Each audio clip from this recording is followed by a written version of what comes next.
Based on the new requirements, the military needed an aircraft with a range of about 3,350 nautical miles. It had to hit speeds around 560 miles per hour and reach an operational ceiling over the target of more than 52,000 feet. When it came to armament, the bomber had to carry a 10,000-pound bomb load. Most importantly, it had to be nuclear capable. British designers took a bold step. Drawing on the successful combat record of the high-speed Mosquito and inspired by the development of the Canberra tactical bomber, they completely ditched defensive guns. In fact, this was the first time engineers were building not just another aircraft, but a fully integrated weapon system. Alongside the bomber design, engineers developed brand new navigation and targeting equipment. This equipment was designed to work together as a single, unified suite. Along with traditional optics, they integrated the highly powerful H-2S radar. For its time, this radar with its massive parabolic antenna was incredibly large. It took up almost the entire nose section of the new bombers. The crew of 5 was housed in a pressurized compartment. The crew consisted of 2 pilots, 2 navigator bombardiers, and an electronic countermeasures operator. Meanwhile, as the Cold War ramped up in 1947, the Air Ministry became heavily invested. They needed to get their hands on these advanced bombers as quickly as possible. The initial plan was straightforward. In 1947, advanced designs from Avro and Handley Page won the development competition. However, before moving them into full-scale production, the military planned to adopt a simpler, more conventional bomber as a stepping stone. This was the short SA-4 Sparran. But things didn't go as planned. With tensions sharply escalating with the Soviet Union, national defense demanded that everything be fast-tracked. At the same time, it was impossible to build those advanced designs with their delta and crescent wings. These designs were the prototypes for the future Vulcan and Victor bombers, and they couldn't be built without first flying scaled-down test aircraft. These were absolutely critical for testing unproven aerodynamics in actual flight, and those tests ate up precious time. Caught in a tight spot, the Air Ministry revisited another project. It was a much simpler bomber concept that Vickers had pitched for the original competition back in 1947. It had been rejected because its projected performance fell short compared to its more ambitious rivals. Now, however, engineers calculated that this aircraft, known as the Vickers Type 660, could be fully built and tested by 1951. It could then be pushed into production by 1953. That timeline put it way ahead of the schedules for the more complex bombers. So, in April 1948, the Air Force drafted new requirements. This led Vickers to secure an official contract to design and build the bomber by February 1949. The plan was to power the aircraft with 4 Rolls-Royce Avon turbojets. Each of them produced about 6,500 pounds of thrust. The design also allowed for these to be quickly swapped out in the future for the even more advanced Armstrong Siddeley Sapphire engines. Vickers was once Britain's largest weapons manufacturer. To get an idea of the scale, just look at the legendary Vickers machine gun, designed by Hiram Maxim. For a long time, the corporation was run by Basil Zaharoff, a brilliant businessman and a true adventurer. He was the son of a naval officer and started his career as an ordinary firefighter in Istanbul. Legend even has it that to boost profits for his fire department, Zaharoff secretly started fires himself. That's how he made his first fortune. Under his leadership, the company started building combat aircraft back in World War I. Zaharoff had an incredible instinct for military trends. He was one of the first to realize the massive potential of aviation. In the 1930s, Vickers became the first company in the country to put high-speed monoplane bombers into production. During World War II, they innovated again. They rolled out the famous Wellington Mark V and Mark VI bombers, which introduced pressurized cabins. The innovations didn't stop there. In 1948, the Vickers Viscount took to the skies as the world's first turboprop passenger airliner. So the development of their new jet bomber was in good hands. This massive project was led by the renowned engineer George Edwards. He was backed up by a top-tier team. William Richards handled aerodynamics. Basil Stevenson led the airframe design. And Henry Gardner was in charge of the aircraft's structural integrity. In 1949, engineers began extensive wind tunnel testing on scale models of the new design. The very next year, in 1950, assembly of the first prototype began under strict secrecy. It was given the factory designation WB-210. It took about 6 months to build the bomber. Admittedly, the new aircraft wasn't exactly a beauty. Its thick fuselage was stretched over a giant bomb bay and a massive radar bomb sight. These were hidden inside a large bulbous nose. The engineers housed 4 turbojet engines inside the thick wings. These wings featured a moderate 20-degree sweep. The cockpit jutted out slightly from the aircraft's sleek lines and featured relatively small windows for the pilot and co-pilot. 3 more crew members sat deeper inside the fuselage, facing aft. By the way, this rear-facing seating arrangement actually became a trademark of all Britain's Vi bombers. To keep the hot exhaust from the powerful engines from damaging the tail section, the horizontal stabilizer was positioned high up on the tail fin. In May 1951, this giant took to the skies for the first time. It weighed in at over 154,000 pounds, lifting off right from the grass strip at Wisley Airfield. At the controls was the company's chief test pilot, Mutt Summers. Thanks to this successful flight, the new Vickers design became only the second heavy jet bomber in the world to fly.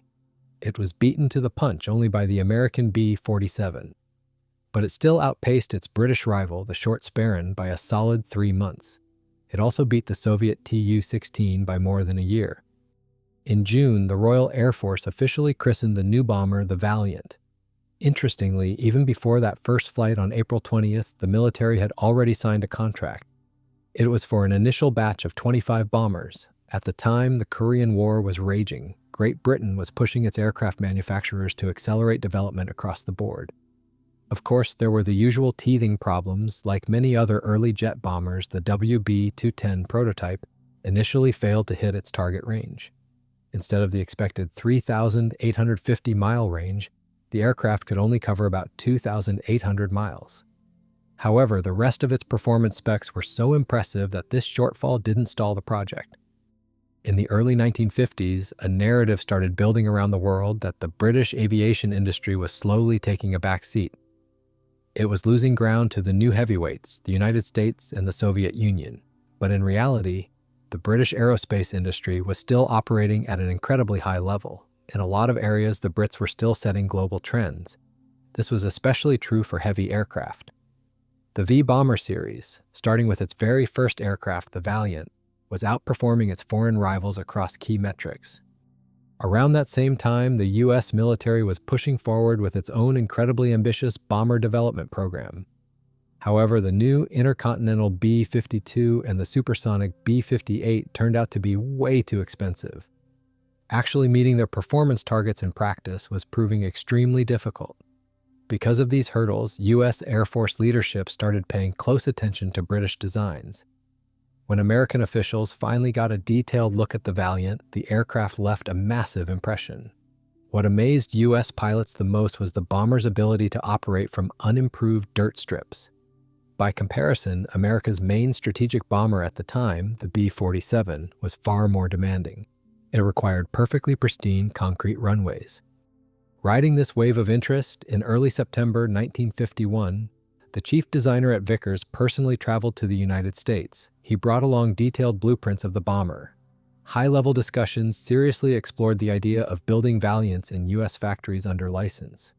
What's more, both sides were looking at a project that sounded incredibly audacious for its time. They were looking at creating a carrier-capable version of this massive aircraft. The plan was for it to operate off the giant Forrestal-class supercarriers.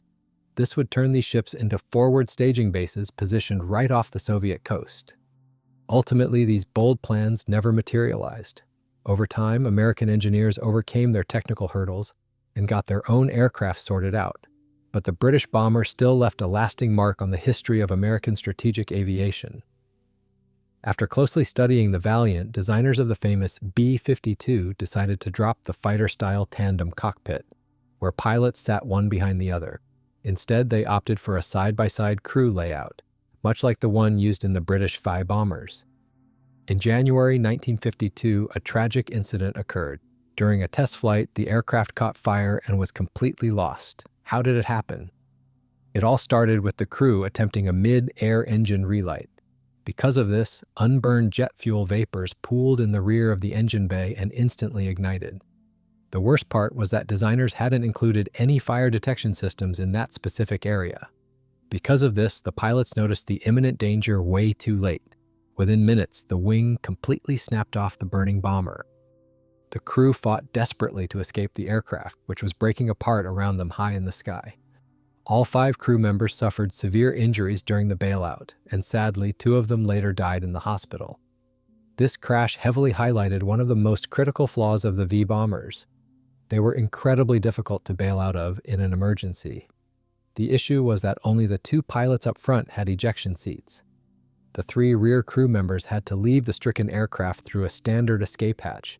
This was exactly like they would on a World War II bomber. And while that was still doable on older piston aircraft maxing out around 310 miles per hour, pulling it off in a high subsonic heavy jet was a nearly impossible task. In April 1952, the second Valiant prototype, serial number WB-215, took to the skies. It was fitted with more powerful RA-7 Avon turbojets, putting out 7,500 pounds of thrust each. To feed these new, thirstier engines, designers had to noticeably enlarge the bomber's air intakes.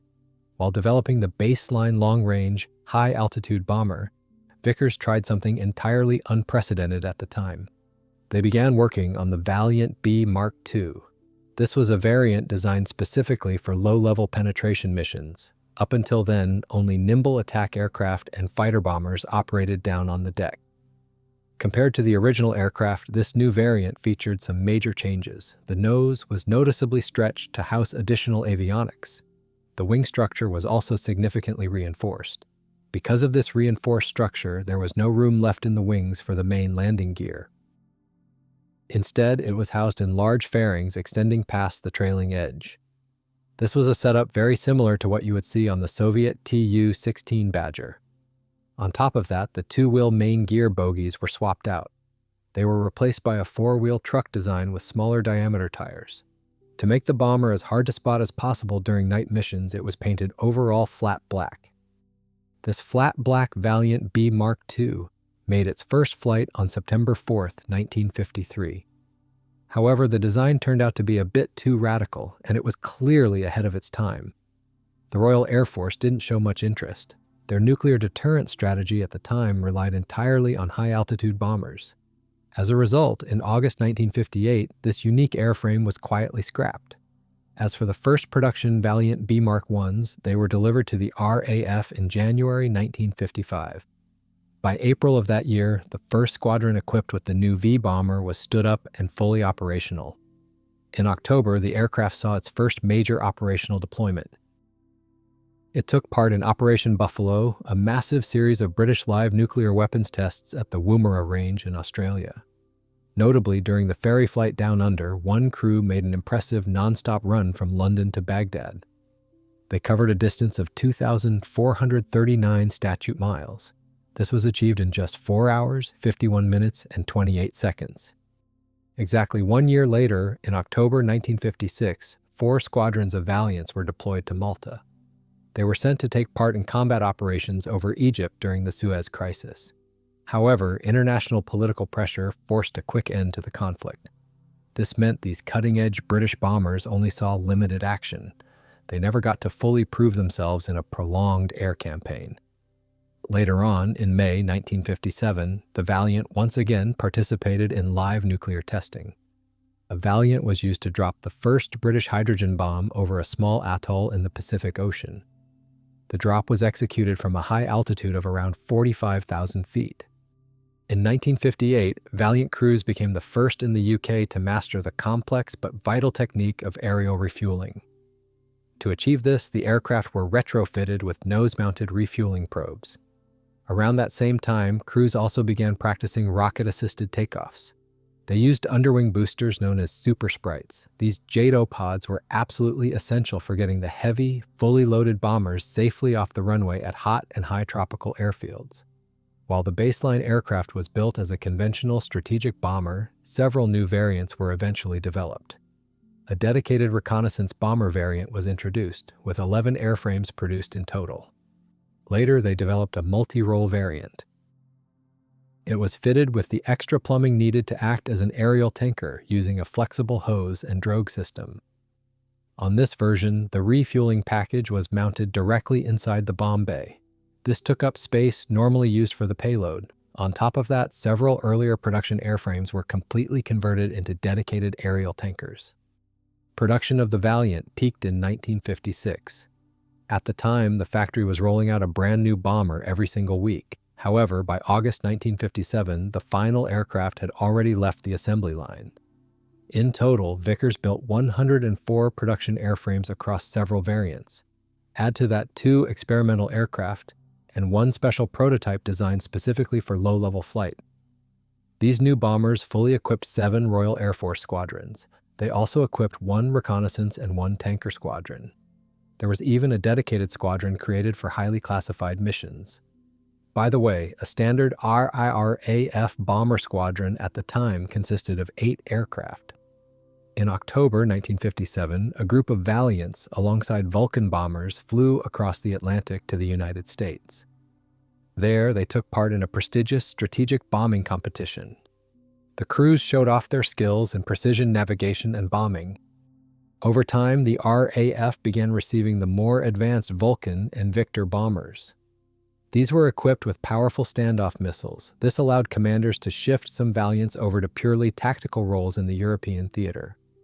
In 1963, the first 4 squadrons of these heavy bombers were assigned to NATO Command in Europe. There, they replaced the aging Canberra fleet. However, these new missions required a drastic shift in tactics. While crews were used to operating at high altitudes, they now had to master dangerous low-level flying. The constant long flights through low-level turbulence quickly took their toll. By 1964, metal fatigue cracks were already starting to appear in the wing spars of many aircraft. You have to hand it to the engineers at Vickers, though. Back in 1953, they had actually designed a special version of the Valiant with a reinforced wing specifically for low-level operations. But the Air Ministry short-sightedly rejected the project. The idea of replacing the fatigued wing structures on the existing fleet turned out to be way too expensive, so it was ultimately scrapped. Besides, by the mid-60s, the Valiant was already considered completely obsolete. They simply wouldn't have survived penetrating modern Warsaw Pact air defenses. By that time, the Soviet bloc was actively fielding the latest surface-to-air missiles. These included the S-75, S-125, Krug, and Kub, as well as advanced radar-guided AAA. The aging Valiant tankers had to be urgently replaced by newer Victor aircraft. This transition was accelerated. The rapid fatigue on the Valiant airframes threatened to leave the RAF without any aerial refueling capability at all. Once these critical structural issues were discovered, the fleet was grounded and retired en masse. This process was completely finished in just a couple of years. It's worth noting that throughout its entire service life, only 4 of these bombers were ever lost. That gives it the lowest accident rate of any aircraft in Britain's famous V-bomber fleet. The Valiant bomber was built around a conventional aerodynamic design. It featured a high-mounted swept wing, a sturdy tricycle landing gear, and 4 powerful turbojet engines. The wing itself was trapezoidal. It featured a noticeably thicker leading edge near the root. The wing control surfaces were highly effective. They utilized a combination of double-slotted flaps and specialized deflectors. To better manage airflow, the wing was fitted with 2 wing fences, as well as upper and lower air brakes. It also had vortex generators that helped keep the bomber stable, even in demanding flight conditions. The fuselage features a classic oval cross-section. Up in the nose section, engineers placed a pressurized crew cabin topped with a sleek teardrop canopy. There is an oval entry door on the left side, along with matching oval windows on both sides of the aircraft. Interestingly, the right side window doubles as an emergency exit when the aircraft is on the ground. Inside, the cabin floor was actually made of heavy-duty plywood. This was a practical and lightweight design choice for the era. The pilot and co-pilot sit on a raised flight deck just above the main cabin floor. In an emergency, the cockpit canopy is jettisoned right before ejection. This is triggered by 26 explosive bolts that fire in a fraction of a second. Just behind the cockpit, there is a dedicated astrodome for celestial navigation. It can retract completely into the fuselage to serve as an additional escape hatch. This is absolutely vital during a ditching since the main door could easily end up submerged. Right in the center of the forward cabin, there is a passageway leading to a glass blister. This is where the bombardier lies prone during combat missions. They look through an optical sight to ensure a precision drop. Housed directly beneath the pressurized cabin is a powerful radar unit. It is protected by a specialized radome made of 4 layers of tough fiberglass and neoprene. This material is completely transparent to radar waves. The core of the bomber is dominated by large fuel tanks and an enormous 48-foot bomb bay. The payload is suspended from a heavy-duty beam running the entire length of the bay. When it's time to drop the bombs, the bay doors don't swing outward. Instead, they retract up inside the aircraft to prevent any aerodynamic drag during the bombing run. Powering this massive aircraft are 4 Rolls-Royce Avon, a 28 turbojet engines. Each is capable of producing around 10,000 pounds of thrust. The engines are buried in isolated compartments within the wing roots. Fire safety was heavily prioritized down to the smallest detail. Every engine has its own dedicated fire suppression system. This comes complete with heat detectors, spray rings, and extinguisher bottles. The engines are spooled up using electric starters. For a quick surge of power, like during a heavy, hot, and high takeoff, the pilots can trigger a water methanol injection system. This provides a short but significant boost in thrust. Fuel is stored in both the fuselage and the wings. It can be topped off through filler necks on the sides of the fuselage. To ensure a steady fuel flow and prevent vapor lock, the tanks are pressurized with a mix of compressed air and nitrogen. For long-haul missions, 2 external drop tanks can be slung under the wings. These hold over 2,000 gallons of fuel, and they can be jettisoned once they run dry. Most of these bombers were also equipped with a mid-air refueling probe. The design was so well thought out that ground crews could install or remove the probe in just a few minutes. For heavyweight or short field takeoffs, 2 de Havilland Super Sprite rocket boosters could be mounted under the wings. Inside each pod, roughly 70 gallons of concentrated hydrogen peroxide and 5 gallons of kerosene are forced into the combustion chamber under immense pressure. Weighing nearly 1,900 pounds, each pod cranks out about 4,200 pounds of extra thrust for 40 seconds. After burnout, the rockets are jettisoned. They float back down to Earth on parachutes to be recovered for future use. The aircraft is flown using a traditional control yoke, but the designers included a crucial safety feature. During an emergency bailout, the yoke automatically releases and pushes fully forward the moment the canopy is jettisoned. This instantly clears the path so the pilot's legs don't strike the yoke on their way out of the cockpit. To keep the crew alive and comfortable at high altitudes, the pressurization and environmental control systems are integrated with the anti-icing setup. Hot engine bleed air is routed to the wing leading edges, engine intakes, and even the bomb bay. This heats the aircraft from the inside out. Cabin pressure can be adjusted for the mission profile. A comfortable 9 pounds per square inch is used for standard cruising, or it can be dropped to 4.5 pounds per square inch for combat operations. In the event of a rapid decompression from battle damage, an emergency air supply automatically kicks in. This triggers the moment the cabin altitude exceeds 29,000 feet. As for crew survivability, the aircraft commander and co-pilot sit in proven Martin Baker Mark III ejection seats. These are capable of safe ejections at extremely low altitudes. They can operate safely just 250 feet off the deck. In the event of a ditching, a large inflatable life raft is stowed in a dedicated compartment directly behind the cockpit. To serve as a tanker, the aircraft could be fitted with a removable aerial refueling package. This essentially converted the bomber into a flying gas station. Crews would mount an auxiliary fuel tank inside the bomb bay. This came complete with a high-capacity turbo pump and a specialized hose drum. This unit trailed a flexible hose and drogue out to a length of about 90 feet. The entire system was driven by an air turbine-powered main fuel pump. The tanker conversion also included a protective bomb bay fairing, underwing drop tanks, and auxiliary pumps in the fuselage. The crew managed the fuel transfer from a dedicated control panel in the cockpit. Fuel transfers could safely take place at altitudes up to 39,000 feet.